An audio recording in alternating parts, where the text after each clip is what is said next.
কচু বাৰু কাৰ কাৰ প্ৰিয় মই পিছে কচু টেঙা হওক জ্বলা হওক মানে সকলো প্ৰকাৰে বনাই ভাল পাওঁ আসসালামু আলাইকুম সকলোকে মোৰ অন্য এটি ৰেচিপি ভিডিঅ'লৈ স্বাগতম জনাইছোঁ আজি লৈছোঁ কচু শাক আৰু কচু শাকৰ মই অকণমান গ্ৰেভি টাইপ বনাম খুবেই টেষ্টি আৰু ইয়াত শুকান মাছ দিম মই আৰু যিসকলে শুকান মাছ ভাল পায় আৰু কচু ভাল পায় সেইসকলৰ কাৰণে কিন্তু ভিডিঅ'টো বহুত বেছি স্পেচিয়েল হ'ব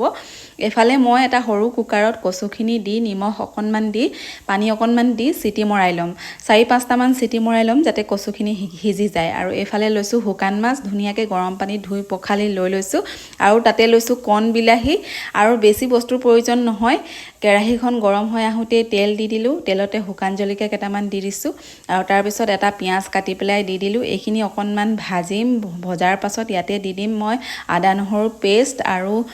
লগতে দিম মই শুকান মছলাৰ গুড়ি যিখিনি হালধিৰ গুড়ি জিৰাৰ গুড়ি আৰু ৰেড কাশ্মীৰ মিৰ্চৰ গুড়ি এইখিনি দি জালুকৰ গুড়ি এচামুচ দিছোঁ জালুকটো বেছিকৈ দিলে মানে কি হয় পেটত গৰম হৈ যায় মই বিশেষকৈ জালুকটো বহুত বেছি এভইড কৰোঁ খাবলৈ আৰু তথাপিও কিন্তু জালুকৰ গোন্ধটো থাকিলে কচু জ্বলাকণ খাই ভাল লাগিব আৰু কচু জ্বলাত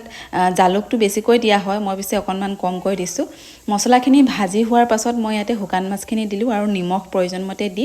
এয়া অকণমান ভাজি অকণমান পানী দি দিছোঁ যাতে শুকান মাছখিনি অকণমান সিজি যায় আৰু মছলাখিনিও অকণমান ভুনা হৈ যায় আৰু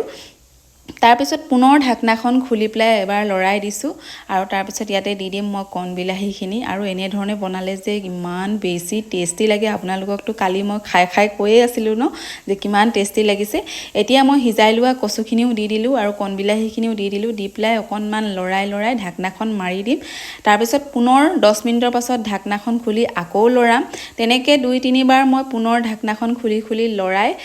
ভাজি থাকিম আৰু তাৰপিছত তাত মই কিন্তু পানী এড নকৰোঁ দেই কচুৰ যিখিনি পানী আছিলে সেইখিনিয়ে মোৰ কচু বিলাহী সকলোবোৰ সিজি গ'ল এতিয়া গেছৰ ফ্লেমটো অফ কৰি দিছোঁ এয়া চাওকচোন গ্ৰেভিকণ হৈ গ'ল ৰেডি এনেধৰণে বনাই বাৰু কোনে খাইছে কমেণ্ট এটা কৰিব